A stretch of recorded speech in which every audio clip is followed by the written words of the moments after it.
Bir zamanlar yemyeşil bir vadide Pofuduk adında yerinde duramayan meraklı bir tavşan yaşarmış. Pofuduk'un en büyük hayali gökyüzündeki gökkuşağına dokunabilmekmiş. Bir sabah uyandığında kapısının önünde bir çift pırıl pırıl parlayan ayakkabı bulmuş. Bu ayakkabılar gökkuşağının her rengini taşıyormuş.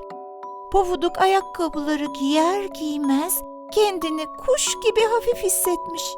Pofuduk zıplamaya başlamış. İlk zıplayışta kocaman bir çınarın tepesine konmuş. İkinci zıplayışta bulutların yumuşacık pamuklarına dokunmuş. Üçüncü zıplayışta kendini tam da o çok sevdiği gökkuşağının üzerinde bulmuş. Gökkuşağı ona fısıldamış.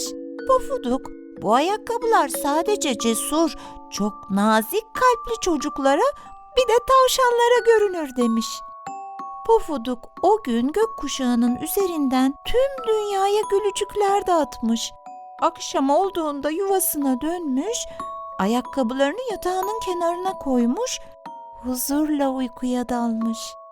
O günden sonra ne zaman gökyüzünde bir gökkuşağı görse kalbindeki o neşeli zıplayışı hissetmiş.